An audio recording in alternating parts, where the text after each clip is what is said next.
Hello friends, Namaskar, this is Sanjay. Welcome to the 24th video in this series covering the CTET CDP syllabus. The official syllabus has 23 topics, that is up to here. And we have covered all of these 23 topics in the previous 23 videos. So in this 24th video, we will talk about the important points about the RTE, NCF and NEP. Even though these are not mentioned in the official syllabus, every year you will see at least a few questions on these three different documents. So we'll cover some of the important points around the Right to Education Act, the National Education Policy and the National Curriculum Framework of 2022. As usual, you'll find this video both in English and Hindi versions on our channel. We will start off by understanding the connection between RTE, NEP and NCF. Then we will go into the important points about the RTE Act, the National Education Policy and the NCF. When we are talking about the National Curriculum Framework of 2022, we will be covering only the foundational stage document which has been released officially at the time of creating this video. And later we will solve some sample questions from each of these different topics. So let us get started. To understand the connections between RTE, NEP and NCF, we have to start with the Constitution of India. Article 21A of the Constitution, which was introduced in 2002, says that free and compulsory education for children between the ages of 6 to 14 years is a fundamental right. Now, on the basis of this Article 21A, the Right to Education Act was rolled out in 2009. Now, to implement this Right to Education Act, the National Education Policy was published in 2020. Now, the National Education Policy not only uses the framework that is provided by the RTE Act, it is also based on the work that was done in the previous national education policies that were published in 1968, 1986 and 1992. Now, the actual implementation details of the National Education Policy are covered in the National Curriculum Framework. Now, the National Curriculum Framework is not just one document. It actually consists of 4 separate documents. There will be a NCF for the foundational stage. There will be a NCF for the school education. There will be an NCF for adult education. And because at a foundational stage and in school education stage, teachers are also very, very important, and teachers education is also a specific topic. So there will be a NCF for teacher education as well. As on the 4th of November of 2022, when I started working on this video, the NCF for the foundational stage had been released. So this covers the age group of 3 to 8 years. The NCF for school education, adult education and teacher education are yet to be released, and these are expected to come out sometime in 2023. So in this video, we will be talking about the NCF for the foundational stage. Now that you know the connection between the Constitution of India, the Right to Education Act, the NEP and the NCF, you see that the NCF is essentially a national level document that is created under the guidance of the NCERT. Now, there are state level documents also which are created using the NCF as a template. And these state level documents are called the State Curriculum Frameworks. And these are created by the state level bodies which are similar to NCERT, but they work at a state level. Let us now cover some important points about the RTE Act. The right to education is guaranteed by the Constitution of India under Article 21A. So, the right that is guaranteed by the Constitution is implemented using the guidelines or the framework that is created or provided by the Right to Education Act. For example, the RTE Act says that this free and compulsory education till elementary level that is guaranteed by the Constitution should be at a neighborhood school. That is, the school should be within a reasonable distance from the child. You cannot expect the child to walk 10 kilometers or 15 kilometers to reach school. So, the school should be at a reasonable distance. And this free and compulsory education should be provided for every child between the ages of 6 to 14, including children with special needs. And the Act also says that there should not be any fees or charges or expenses in any of these government institutions which may prevent children from accessing or completing this elementary education. And this Act also reserves 25% of the seats in affiliated private schools for children who come from economically weaker sections. And further, the Act also lays down some norms and standards for student-teacher or pupil-teacher ratios about the infrastructure that should be available in the schools and the school and teacher working hours as well. And this act also says that teachers should not be deployed any non-educational work, because previously teachers would be put into all sorts of works, right? Both by government schools and by private schools as well. So this act clearly says that teachers should not be deployed for any non-educational work except census, elections and disaster relief. And the act also talks about how teachers can be appointed, what should be their basic qualifications and what would be their eligibility criteria. And this also talks about the requirement for teachers to clear exams like the CTET and TET. And the act also prohibits a few things such as physical punishment. If you remember, physical punishment used to be very common during our school years, right? If we didn't complete our homework or if we were mischievous in class, then we would be punished physically. But now physical punishment is completely illegal. And screening procedures such as the admission tests, which used to be conducted previously, are now illegal under this RTE Act. And capitation fee or the donation that needed to be paid earlier is also illegal. And taking of private tuitions by teachers is also illegal under this act. And running schools without recognition is obviously illegal. And this act also talks about how the curriculum should be developed in consonance with the values enshrined in the Constitution. That is, the Constitution of India has some guidelines, right? So the curriculum should include such guidelines. And plus the act also talks about the all-round development of the children through child-friendly and child-centered learning. So these two last points, that is development of the curriculum and the all-round development or the holistic development of the child, these are taken care of by the NEP and the NCF. Let us now talk about some of the salient features of the National Education Policy of 2020. As you can see, I have mentioned quite a few points here, but you don't have to memorize or remember any of these points. You just have to understand them, because all the important points from an exam point of view are covered in the questions, right? So this is just for your understanding and information. So the primary aim of the National Education Policy is to ensure universal access to all levels of schooling from pre-primary to grade 12. So in a way, the National Education Policy actually goes beyond what is mentioned in the Constitution under the right to education, because the right to education is talking about elementary education, whereas the NEP is looking at universal access to all levels of schooling from pre-primary to grade 12. And the NEP 2020 also introduced the new curricular or the pedagogical structure that we are talking about, that is the 5+3+3+4 structure. And as per the NEP, there should be no hard and fast separation between different streams such as arts and science, between curricular and extracurricular programs, and vocational and academic studies. An example of this can be something like EVS, where it is a combination of social sciences and natural sciences, which were previously different streams, but now it is a combined or an integrated subject. So there is no separation between different streams. And there is an emphasis on promoting multilingualism and Indian languages also in the NEP. In fact, it says that until grade 5, the medium of instruction should be the mother tongue or the local language. So through these 2 points, that is through emphasis of multilingualism and Indian languages and ensuring that until grade 5, the mother tongue or the local language will be used for as a medium of instruction. So it is promoting Indian languages. And the NEP also talks about assessment reforms. That is, previously there was more focus on assessment of learning, but with the coming of the NEP 2020, the focus has shifted to assessment as learning and assessment for learning. And the NEP also talks about equitable and inclusive education, and it focuses on socially and economically disadvantaged group, that is SCDG. So as per the NEP, a normal classroom should have children from all backgrounds, from all social and economic backgrounds in the same classroom. And the NEP also talks about the teacher recruitment process as to how it should be transparent, how it should be robust, and there should be merit-based performance which is used for the recruitment and promotion of teachers.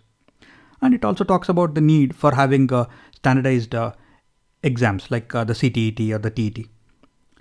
And the NEP further talks about the kind of resources that should be available in various schools. And it also talks about vocational education and in the higher education system. That is, rather than just focusing on academics, it also wants to focus on the vocational or the practical learning that is required for our day-to-day life. And the education policy also talks about the need for holistic and multidisciplinary education with multiple entry and exit options. For example, there are some degree programs that are going to be introduced or are already introduced, where if you complete the 4-year program, then you will get a degree. But if you are able to complete only 2 years, then you will get a diploma. So there are multiple exit options. And if you have completed 2 years in a particular program and you want to join a different degree program, then you can directly join at a higher level rather than starting from level 0 again. So that way there will be multiple entry and exit options.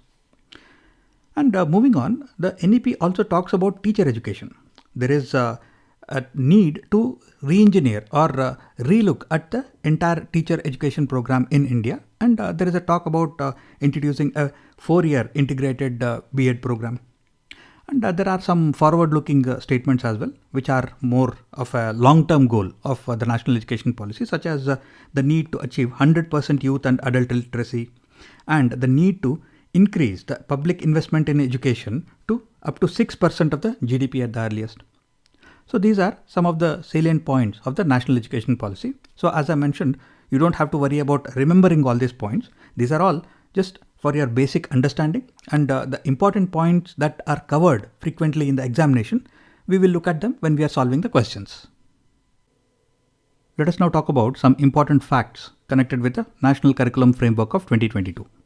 So here we are talking about the National Curriculum Framework for Foundational Stage, which was released very recently. And because this was released very recently, it is very likely that you will see questions based on these facts in the upcoming exam. For example, this document has been released on the 20th of October of 2022. And this was launched by Shri Dharmendra Pradhan, who is the Honorable Minister of Education under the Government of India. And the entire effort of creating this NCF 2022 is being coordinated by the National Steering Committee for National Curriculum Framework, that is the NSCNCF. In fact, the foreword or the introduction to this document has been written by Shri Kasturi Rangan, who is the chairperson of the NSCNCF. And this entire effort comes under the aegis of the NCERT. The NCF is one of the key components of the NEP 2020. And this happens to be the first ever integrated curriculum framework for children between the ages of 3 to 8 in India. And the NCF 2022 follows the 5+3+3+4 curricular and pedagogical structure that has been recommended in the NEP 2020. When we say that this is an integrated approach to early childhood care and education for children between the ages of 3 to 8 years, we mean that it covers everything from 0 to 8 years. That is, this National Curriculum Framework 2022 at a foundational stage is talking about education and care between 0 to 3 years when children are still at home. So we are talking about home education and care. And from 3 to 6 years where children are in Anganwadis, Balvatikas or preschools. It is also talking about 6 to 8 years when children are in primary education programs such as grade 1s and grade 2. And here there is a focus on literacy and numeracy as well.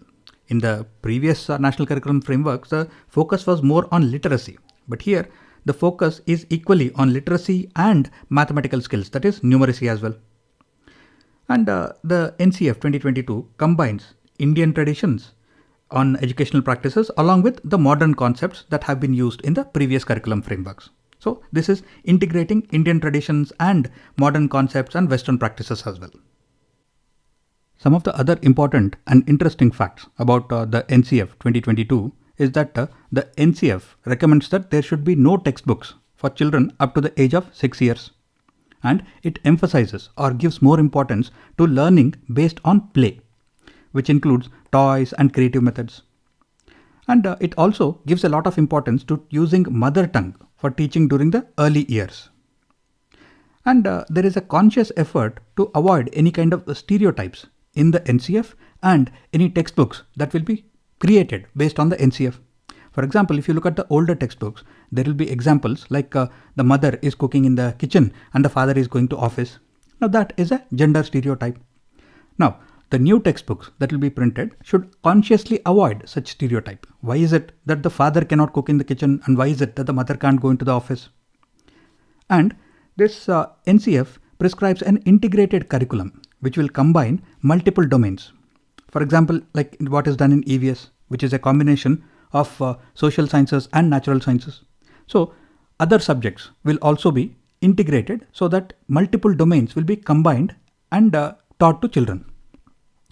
And this NCF also includes elements from the Nipun Bharat program, that is the National Initiative for Proficiency in Reading with Understanding, that is literacy, and numeracy, that is number skills.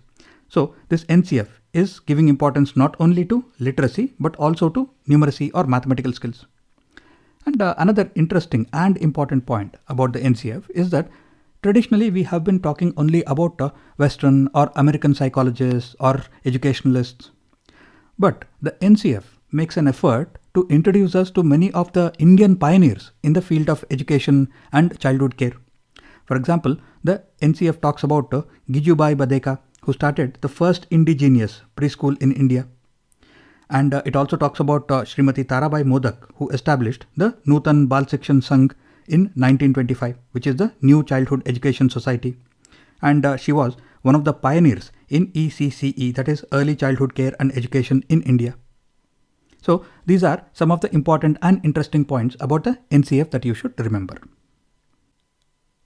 Another very important point that you have to remember about the National Curriculum Framework of 2022 is that it refers to a very ancient and traditional Indian concept of child development that is based on Panchakoshas.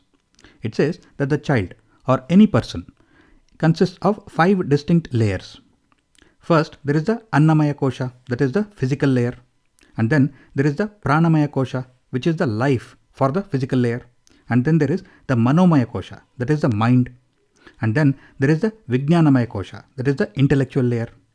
And then there is the Anandamaya Kosha, that is the inner self. So first you need the physical body, and then you have to have some life in that physical body to do anything. And then there has to be a mind in that body for the basic functionality. Now, just by having a mind, you will not become an intellectual. You have to have intellect as well. And after the intellect comes the inner self. So for the development of a child, you have to focus on all these different layers. Now, interestingly, if you remember that we discussed about Maslow's hierarchy of needs in one of the previous videos, and that seems to be based on this ancient Indian concept as well, because at the most basic level, there is the physical needs, and at the highest level is the self-actualization needs. Therefore, the ancient Indian wisdom is something that we have probably been ignoring, and this has been brought to the forefront in the National Curriculum Framework of 2022. If you have the time and the patience, I would recommend that you should read the National Curriculum Framework 2022 document in detail. Even if you don't read the complete document, I would say that you should at least read the index or the content part of the document, because you can see how detailed and descriptive this document is. It not only covers goals, competencies, and learning outcomes, it also looks at pedagogy and creation of content, and interestingly, it also talks about organizing time or time management. So by going through the index or the content part of this document, you can get a good understanding of how it is structured. Next, let us solve some sample questions from previous question papers about the NEP, RTE, and NCF. The first question is asking us, which of the following statements is proposed in the NEP 2020 document? Now, proposed means that which of the following statements is as per what is recommended in the NEP 2020. Now, if we read through the options, we see that 3 statements are negative and 1 statement is positive. So we have to identify which of the statements is positive. The first one says, being educated in one's mother tongue is detrimental to educational and technological advancements. Detrimental means bad. So now, mother tongue is not bad for educational or technological advancements. In fact, NEP strongly recommends that early education should happen in the mother tongue or in the local language. Therefore, the statement is incorrect. Next, schools should encourage children to learn and speak English as their first language. This again is an incorrect statement, because the NEP says that schools should encourage early teaching in mother tongue and in the local language and not only in English. And the third statement says that multilingualism, that is learning multiple languages, has great cognitive benefits for young students. This is a correct statement. And the NEP says that when children are taught multiple languages, it greatly benefits their cognitive development. Therefore, this is a correct statement. The last one says bilingual approach, that is teaching two languages to children, confuses students and hampers learning. This is incorrect because bilingual approach or multilingual approach has a beneficial effect on the cognitive development of children. Therefore, only statement 3 is correct. As per the National Education Policy of 2020, education must be which of the following? Now, there are 4 statements. We have to identify which of these 4 statements is incorrect. The first one says, be focused only on predetermined content. Now, this is incorrect because the content and the curriculum should be flexible and it should be contextual. You cannot expect that a curriculum that is made in one part of the country will be suitable for all parts of the country. Therefore, the curriculum and the content should be flexible enough to accommodate the needs of students all across India. Therefore, be focused only on predetermined content is incorrect. Next, focus on problem solving. This is a correct statement because we have to teach problem solving techniques to children. Next, develop critical thinking among learners. Absolutely. Rather than just being passive listeners, children should learn the art of critical thinking. And be inquiry driven and discovery oriented. Absolutely. Rather than just remembering some facts and figures, they should learn things through inquiry and discovery. Therefore, 2, 3 and 4, all the 3 are correct. Therefore, 2, 3 and 4, option 1 is the correct answer. Which of the following has not been promoted by the NEP 2020 in the context of education of students with disabilities? Now, NEP 2020 says that we should provide appropriate infrastructure for students with disabilities. And it also says that students with disabilities or special needs may require one-on-one teachers and tutors so that they get some extra attention and they get some individualized learning. This is correct. And suitable technological interventions. That is, by using suitable technology and suitable tools, we can make sure that the learning process is more effective for students with disabilities. So this is also correct. But nowhere does the NEP say that children with special needs or children with disabilities should get compulsory special education. So this is completely incorrect. Therefore, among the given options, which has not been promoted by NEP 2020, it is compulsory special education. The central focus of National Education Policy 2020 is on which of the following? Rigid curriculum and pedagogy and assessment? Definitely no, because NEP 2020 says that we should not use a rigid curriculum or pedagogy or assessment. The content and the curriculum should be flexible, not rigid. Therefore, this is incorrect. Next, multidisciplinary and holistic education. This is definitely correct because NEP says that we should integrate multiple subjects and we should look at the complete development of the child, not just from an academic perspective. Therefore, multidisciplinary and holistic education is definitely recommended and is one of the main focus areas of NEP 2020. Next, learning towards and for exams. This is incorrect because traditionally maybe the focus was mainly on exams, but now we are looking at learning and not just focusing on exams. Next, adoption of summative methods of assessment. No, because NEP 2020 focuses more on formative assessments and not summative methods. Therefore, this is also incorrect. Therefore, only option 2 is the correct answer here. The purpose of assessment as per NEP 2020 is to provide information on which of the following. Now, if you look at all the 4 options, the last one, that is memorization capacity of the student, that is definitely not the purpose of assessment. And comparison of the student's performance with her classmates. This is also not a main objective of the assessment process. So now we are left with 2 options: how to support the students in and out of the classroom and identify the gaps and deficiencies in student learning to accurately identify her failure. Now both of these look like reasonably correct answers because through assessment we can identify what are the gaps and deficiencies in the student's learning and we can support the students inside and outside of the classroom if we understand the gaps and deficiencies through assessment. So, among these two statements, which one is more correct? Which one is more appropriate? Which one is at a more higher level? So now, the purpose of any assessment is to understand the gaps and deficiencies in the student and to accurately identify the reasons for his or her failure.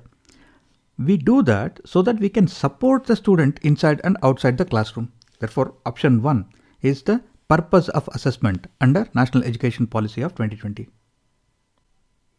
As per the NCF, how should technology be used at the foundational stage? Now, here there are 5 statements, and when we look at the answer options, each one of them has only 4 options. So which means that one of these statements is incorrect. So we have to identify the statement that is incorrect. The first one is enabling access to a diverse range of content and material that is contextual for the child, age appropriate, and in a range of languages and materials. There is nothing wrong with this statement. So this is correct. Next, enabling access to content in diverse forms, spaces, and formats to ensure equitable access and to ensure inclusion of Divyang children. There is nothing wrong with this statement as well. So this also should be correct. Next, ensuring that the key focus of the material would be to create an enjoyable experience for the learner and feed the child's innate curiosity and agency. Again, this statement also is completely correct. Enabling barrier-free and unrestricted access for children to digital technology in all forms. Now, if you read this statement carefully, this looks like a correct statement, but there is one problem with this. As you know, the internet has lots of things which children should not be seeing and children should not have access to. Right? So, by creating barrier-free and unrestricted access, then you might be exposing children to things that they should not be exposed to. So, this is an incorrect statement. There should be some barriers, there should be some restrictions. It should not be unrestricted access. Next, supporting the capability development of teachers, parents, and the community. This is also completely correct because when we use technology at the foundational stage, it can also be for supporting the capability development of teachers, parents, and community apart from educating the children. Therefore, the fifth statement is also correct. Therefore, only statement 4 is incorrect. Now, when we look at the options 1, 2, 3, and 5. So this is the correct answer because it does not have 4 in it. Which of the following statements is not correct as per the NCF? Now, when we read the 4 statements, we see that all of them are referring to developmental delay or disability in children. The first statement is saying that educational institutions and teachers are not authorized to make any diagnosis of developmental delay or disability. The second one is saying that diagnosis of developmental delay or disability in children is the job of authorized medical professionals. And the third statement says teachers play a crucial role or an important role in identifying children at risk for developmental delay and disability. And the last one says teachers do not have any role in identifying children at risk for developmental delay and disability. Now, when we read through the NCF, we see that the NCF clearly states that teachers play a very important or a crucial role in identifying children at risk for developmental delay and disability because teachers keep observing the children on a day-to-day basis in their classroom. So this is a correct statement. The NCF also says that while the teachers play a crucial role, they are not equipped or they are not authorized to diagnose any developmental delay or disability. So this statement is also correct.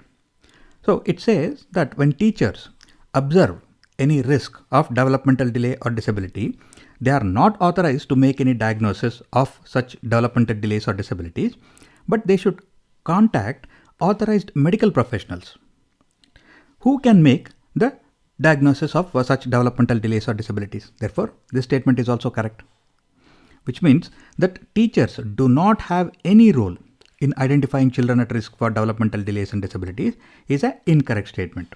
Therefore, this statement is not correct as per the NCF. As per the NCF, all these strands of mathematical proficiency can be designed in the following 4 blocks for the daily classroom process. The 4 blocks are which of the following? Now, when we go through the details that are given in the NCF about how mathematical proficiency can be developed in the classroom, then it can be divided into 4 blocks. That is, the process has to be divided into 4 blocks. The first one is math oral skill, skills teaching, skill practices, and math game. So this mathematics assessment is not mentioned in that. Therefore, the correct answer is A, B, C, and E. So A, B, C, and E is the correct answer. So this is a question that is directly based on the details given in the NCF. According to the NCF, which of the following are classroom norms that should be agreed with the children? So classroom norms are some basic rules of good behavior in the classroom. Listen when the other person is talking. This is a basic rule of good behavior. This is something that our parents and teachers have been telling us from the time that we were kids. Pehle sun to lo. Next, raise your hand before speaking in a group. In a group, if everybody starts speaking at the same time, then it will become like a sabzi mandi or a fish market, and nobody can hear anybody properly. So raising your hand and making sure that everybody get a chance to speak and making sure that you get everybody's attention before you start speaking is a rule of good basic behavior. Next, speak respectfully to your classmates and to your teacher. This is also a basic rule that should be followed in the classroom because we should be respecting everybody. Next, keep your hands, feet, and any objects to yourself. Very often, children tend to use up all the space around them. They'll spread out all their things and they might occupy the middle of the seat that they are allocated. So, children should agree that they will stay within the space that is allocated to them and they will keep all their objects within their desk or within their bag. So, this is also a rule of good basic behavior. So, if you look at it, all of these 4 are classroom norms that are recommended in the NCF that should be agreed with the children before starting the teaching learning sessions. So the correct answer here is A, B, C, and D. The NCF under what not to do, that is the behavior that should be avoided by the teacher in the classroom, does not recommend which of the following. So you have to pay attention to what exactly is being asked in this question.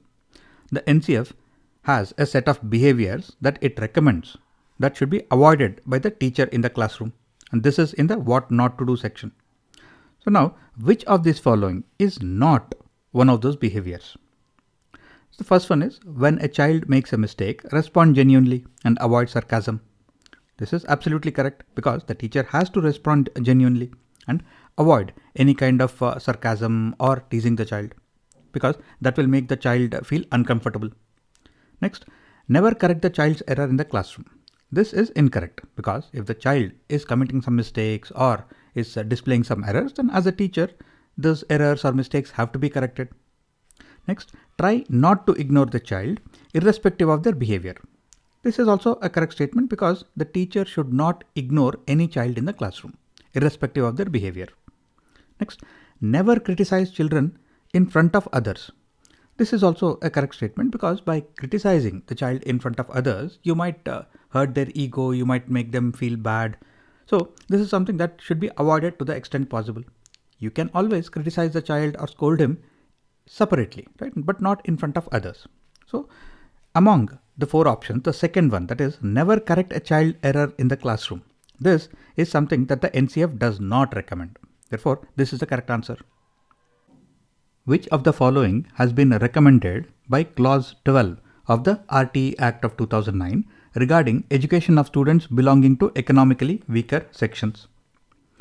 Now, even if you have not read the Right to Education Act or Clause 12 of the Act, by reading through all the options carefully and using a little bit of logic, you can identify what could be the correct answer. The first option says admission in government schools only. Now, if you are saying that this Act is talking about admission for EWS students only in government schools, then this is definitely discrimination and the RTE Act cannot be discriminatory. Therefore, this cannot be the correct answer. Next, provision of vocational education only. If you are saying that EWS students will be given only vocational education and not academic education, then this is also discriminatory. So this cannot be the correct answer. Last one says separate schools for them. If you are saying that students coming from EWS sections of the society should be studying only in separate schools, then this is completely a discrimination. So this cannot be the correct answer. Therefore, we are left with only one option, that is reservation in private schools. So after the RTE Act was passed, there is a specific reservation in all private schools for children coming from EWS sections of the society. Therefore, this has to be the correct answer, and this is what has been recommended in clause 12 of the RTE Act. The Right to Education Act of 2009 specifies that if the number of children admitted for classes 1 to 5 is above 200, then the pupil teacher ratio is required to be what? Now this question is directly based on the information given within the schedule to this act. So now this schedule says that for classes 1 to 5, if the number of students admitted is more than 200, then the pupil teacher ratio should not exceed 40. So the pupil teacher ratio has to be less than 40. So this is the correct answer. According to the RTE Act, admission of children to particular class has been proposed on the basis of which of the following? Now, admission cannot be on the basis of the ability or the disability of the child. That would be discrimination. And it cannot be on the basis of the socio-economic status of the child. And it cannot be on the basis of the education of the parents. So, admission to specific classes is based on the age of the child. And that is the correct answer. The full title of the RTE Act is the Right to Free and Compulsory Education Act of 2009. So, what is the implication of this word compulsory in the name of the act? Does it mean that compulsory education will be imparted through continuous testing? Now, I don't know what exactly does this statement imply. Therefore, we'll ignore this because it doesn't seem to make much sense. Next, parents are compulsorily forced to send their children to school to avoid punitive action. That is, parents will be punished if they don't send their children to school compulsorily. Now, this is definitely not the meaning of compulsory in the name of the act. So let us ignore this. Now, the first option says central government will ensure admission, attendance and completion of elementary education. Now, the act talks about appropriate government and not just central government. Appropriate government can mean central government and state governments also. Therefore, the correct answer here is option 2. That is, appropriate governments will ensure admission, attendance and completion of elementary education. And that is what compulsory education means. According to the Right to Education Act of 2009, children with special needs should study in which of the following schools? Now, if you look at the RTE Act or if you look at the NCF or the NEP, all of them talk about the fact that all children, including children with special needs, should get an opportunity to study in all schools. Therefore, it cannot be in special schools created exclusively for them. It cannot be at home with their parents or caregivers. And it cannot be in vocational training centers only. All children will be getting an opportunity to study in all schools. Therefore, in an inclusive education setup with provision to cater to their individual needs. That is, in a regular classroom. So, option 3 is the correct answer here. And with that, we come to the end of this video. If you have any questions or feedback, then please put them in the comment section below. And I will see you again very soon in the next video. Till then, take care, stay safe.